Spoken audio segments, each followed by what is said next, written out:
नेहा एक 22 साल की लड़की है जो मूल रूप से मेरठ की रहने वाली है। वह एक साधारण परिवार से है जहां उसके माता पिता छोटी मोटी नौकरी करते हैं। नेहा ने हाल ही में जर्नलिज्म में डिग्री पूरी की है और उसे दिल्ली के पास एक छोटे कस्बे में लोकल न्यूज चैनल में जूनियर रिपोर्टर की नौकरी मिली है। किराया बचाने के लिए उसने अपने नाना के पुराने घर में रहने का फैसला किया, जो 6 महीने पहले उनकी मृत्यु के बाद खाली पड़ा था। नाना की मौत दिल का दौरा पड़ने से हुई थी, ऐसा परिवार को बताया गया था, लेकिन नेहा को हमेशा लगता था कि कुछ छुपाया गया है। यह घर कस्बे के आखिरी छोर पर है, जहां आसपास जंगल और खेत हैं। घर पुराना है, दीवारों पर नमी की बदबू, लकड़ी की सीढ़ियां जो हर कदम पर चरमराती हैं और पुराने फर्नीचर जो धूल से ढके हैं। नेहा को पुरानी चीजों का शौक है। उसे घर में एक बड़ा आईना मिलता है जो ड्राइंग रूम की दीवार पर टंगा है। आईने की चौखट पर नक्काशी है, फूल, पत्तियां और कुछ अजीब से चेहरे जो इंसानों जैसे नहीं लगते बल्कि किसी और दुनिया के प्राणी जैसे दिखते हैं। नेहा को यह आईना बहुत पसंद आता है। वह अपने दोस्त रोहन को फोन करती है और कहती है, यहां एक पुराना आईना है, ऐसा लगता है जैसे किसी राजा महाराजा के महल से आया हो, इसे अपने कमरे में रखूंगी। रोहन, जो नेहा का कॉलेज का दोस्त है और थोड़ा मजाकिया है, कहता है, हां, लेकिन अगर उसमें से भूत निकला तो मुझे मत बुलाना। नेहा हंसती है और कहती है, तू बहुत डरपोक है। नेहा उस रात आईने को साफ करती है। उसे लगता है कि यह आईना कुछ खास है। वह इसे अपने बेडरूम में ले जाती है और दीवार पर टांग देती है। वह सोचती है कि यह उसके कमरे को एक अलग अंदाज देगा, लेकिन उसे नहीं पता कि इस आईने में एक काला सच छुपा है। पहली रात नेहा आईने के सामने तैयार हो रही होती है। वह अपने बाल संवारती है और मेकअप करती है। उसे अचानक लगता है कि उसका प्रतिबिंब उसकी हरकतों को थोड़ा देर से दोहरा रहा है। वह हाथ उठाती है, लेकिन आईने में उसका हाथ कुछ सेकंड बाद हिलता है। वह डरती है और पीछे हटती है। वह खुद को समझाती है, शायद मैं थक गई हूं, ऑफिस का पहला दिन था, दिमाग पर जोर पड़ रहा है। वह लाइट बंद करती है और सो जाती है। आधी रात को उसे एक ठंडी सांस का एहसास होता है, जैसे कोई उसके पास खड़ा हो। वह उठती है और देखती है कि आईने में उसका प्रतिबिंब बिस्तर पर नहीं है। वह खड़ा है और उसे घूर रहा है। उसकी आंखें सामान्य से बड़ी और काली लग रही हैं। नेहा चीखती है और लाइट जलाती है, लेकिन आईना सामान्य दिखता है। वह सोचती है कि यह सपना था। अगले दिन वह ऑफिस से लौटती है। उसे थकान हो रही है, लेकिन वह फिर आईने के सामने बैठती है। इस बार उसे अपने पीछे एक काली परछाई दिखती है। वह पीछे मुड़ती है, लेकिन कमरे में कुछ नहीं है। वह घबराती है और आईने को ढकने के लिए एक चादर लाती है, लेकिन जैसे ही वह चादर डालती है, वह गायब हो जाती है। वह अपने आप से कहती है, यह क्या हो रहा है? मुझे वहम हो रहा है। वह अपने कमरे का दरवाजा बंद करती है और सोने की कोशिश करती है, लेकिन उसे लगता है कि कोई उसे देख रहा है। तीसरी रात वह सो रही होती है, तभी उसे एक फुसफुसाहट सुनाई देती है, नेहा, यहां आ। वह उठती है और देखती है कि आईने में उसका प्रतिबिंब गायब है। वह डर से कांपने लगती है। वह आईने को छूती है और उसकी उंगलियां ठंडी शीशे में चिपक जाती हैं। वह चीखती है और पीछे हटती है। वह सोचती है कि इसे घर से बाहर फेंक देना चाहिए। अगली सुबह वह आईने को उठाती है और बाहर ले जाती है, लेकिन जैसे ही वह दरवाजे तक पहुंचती है, आईना फिर से उसके कमरे में दीवार पर टंगा दिखता है। वह परेशान हो जाती है और रोहन को फोन करती है। वह कहती है, रोहन, मुझे लगता है इस आईने में कुछ गड़बड़ है। मुझे अजीब चीजें दिख रही हैं। रोहन हंसता है और कहता है, तू बहुत डरपोक है। मैं शनिवार को आता हूं, देखते हैं। लेकिन नेहा को लगता है कि शनिवार तक इंतजार करना मुश्किल है। उसी दिन शाम को वह घर की पुरानी चीजें देख रही होती है। उसे एक पुरानी अलमारी में अपने नाना की डायरी मिलती है। उसमें लिखा है, यह आईना मेरी बहन लता का था। वह इसे बहुत प्यार करती थी। उसकी मौत के बाद से इसमें उसकी आत्मा है। उसने मुझसे वादा लिया था कि यह घर कोई और नहीं लेगा। मैंने इसे जलाने की कोशिश की, लेकिन यह हर बार वापस आ गया। इसे मत देखो। नेहा को डर लगता है।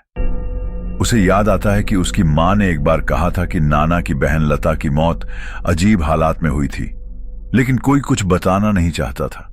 वह सोचती है कि क्या यह सच हो सकता है।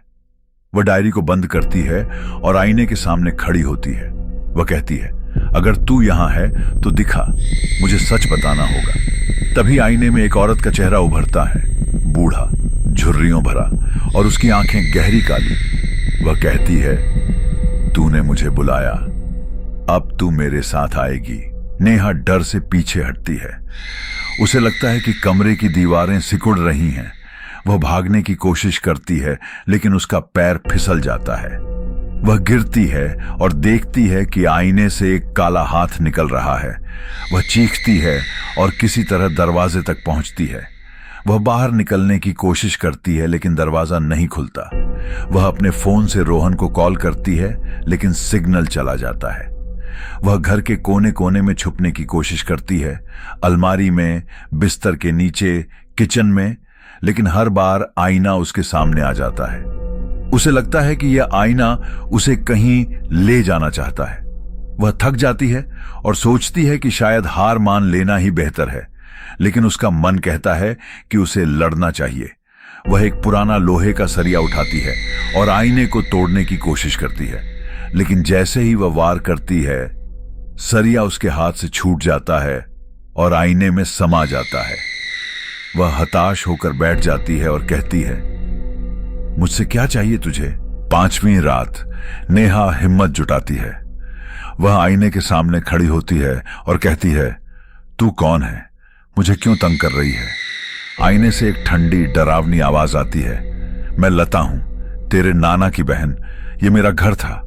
तेरे नाना ने इसे मुझसे छीन लिया। उसने मुझे मार डाला और अब तू यहां आई है। मैं तेरी जगह लूंगी।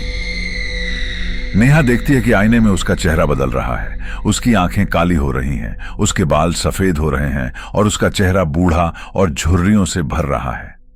वह चीखती है और पीछे हटती है। आईने से 2 काले हाथ निकलते हैं और उसे पकड़ने की कोशिश करते हैं। वह पूरी ताकत से छूटने की कोशिश करती है, लेकिन उसकी ताकत कम हो रही है। तभी रोहन आता है। वह दरवाजा खटखटाता है और अंदर घुसता है। उसे नेहा कमरे के कोने में बेहोश मिलती है और आईना उसके सामने है। रोहन आईने को देखता है और उसमें नेहा का प्रतिबिंब दिखता है, जो कहता है, रोहन, मुझे बचा, ये मुझे ले जाएगी। रोहन घबराता है और आईने को तोड़ने के लिए कुर्सी उठाता है, लेकिन जैसे ही वह वार करता है, आईना गायब हो जाता है। नेहा उठती है और कहती है, मैं ठीक हूं रोहन, शायद यह सब मेरा वहम था। रोहन उसे गौर से देखता है। उसकी आवाज में कुछ अजीब है और उसकी आंखों में एक ठंडक है। वह पूछता है, तू सच में नेहा है ना? नेहा मुस्कुराती है और कहती है, हां, और कौन हो सकता हूं? लेकिन उसकी हंसी में एक अजीब सी गहराई है। रोहन को शक होता है, लेकिन वह कुछ कह नहीं पाता। वह कहता है, मुझे कुछ देर यहां रुकना चाहिए। नेहा कहती है, ठीक है, लेकिन ज्यादा परेशान मत हो। अगले दिन रोहन फिर आता है। वह देखता है कि नेहा कुछ बदली हुई है। वह पुराने कपड़े पहन रही है, एक साड़ी जो दादी नानी के जमाने की लगती है। वह पूछता है, तू ये क्यों पहन रही है? नेहा कहती है, मुझे ये पसंद आया, इस घर का माहौल ही ऐसा है। रोहन को लगता है कि कुछ गलत है। वह घर में घूमता है और देखता है कि सब कुछ बदल गया है। फर्नीचर पुराना हो गया है, दीवारों पर पुरानी तस्वीरें टंगी हैं और कमरे में एक अजीब सी ठंडक है। वह नेहा से कहता है, मुझे कुछ ढूंढना है। वह अलमारी में नाना की डायरी फिर से देखता है। उसमें एक और पन्ना है जो पहले नहीं दिखा था। उसमें लिखा है, लता ने इस आईने को एक तांत्रिक से बनवाया था। यह उसकी आत्मा को कैद करता है और नए शरीर में ले जाता है। इसे कोई नहीं तोड़ सकता। रोहन समझ जाता है कि नेहा अब नेहा नहीं है। रोहन नेहा से कहता है, मुझे सच बता, तू कौन है? नेहा मुड़ती है और उसकी आंखें पूरी तरह काली हो जाती हैं। वह कहती है, मैं लता हूं। नेहा अब मेरे साथ है। तू भी यहां रह सकता है। रोहन डर जाता है और भागने की कोशिश करता है, लेकिन दरवाजा बंद हो जाता है। वह पीछे मुड़ता है और देखता है कि आईना फिर से दीवार पर है। उसमें असली नेहा दिखती है, जो चीख रही है और कह रही है, रोहन मुझे बचा। लेकिन बाहर वाली नेहा, जो अब लता है, रोहन की तरफ बढ़ती है। वह कहती है, ये मेरा घर है, कोई इसे मुझसे नहीं छीन सकता। रोहन चीखता है और आईने की तरफ भागता है, लेकिन आईने से काले हाथ निकलते हैं और उसे अंदर खींच लेते हैं। अगली सुबह पड़ोसी देखते हैं कि घर फिर से खाली लग रहा है, लेकिन अंदर आईने में दो चेहरे दिखते हैं, नेहा और रोहन, दोनों कैद। बाहर लता नेहा की शक्ल में बाजार में घूम रही है। वह एक दुकान पर रुकती है और एक नया आईना खरीदती है। वह दुकानदार से कहती है, मुझे अपने दोस्तों के लिए कुछ खास चाहिए। उसकी मुस्कान में एक अजीब सी ठंडक है। लता अपने भाई यानी नेहा के नाना से नफरत करती थी। उसका मानना था कि घर उसका हक था, लेकिन नाना ने उसे धोखे से हड़प लिया। लता की मौत कोई हादसा नहीं थी। नाना ने उसे गुस्से में मार डाला था, क्योंकि वह घर छोड़ने को तैयार नहीं थी। मरने से पहले लता ने एक तांत्रिक से यह आईना बनवाया था, जिसमें उसकी आत्मा कैद हो गई। यह आईना हर नए मालिक को लता का शिकार बनाता था, उनकी जिंदगी छीनकर उसे आजाद करता था। नेहा और रोहन दोनों इसके शिकार बन गए। लता अब नेहा के शरीर में जी रही है और वह नए शिकार की तलाश में है। पुरानी चीजों की खूबसूरती में कभी कभी काले राज छुपे होते हैं। जो दिखता है वह हमेशा सच नहीं होता। आपके घर का वह आईना जो आपको हर दिन देखता है, क्या वह सिर्फ आपका प्रतिबिंब दिखाता है या कुछ और? सावधान रहें, क्योंकि कुछ चीजें कभी मरती नहीं, वे बस इंतजार करती हैं।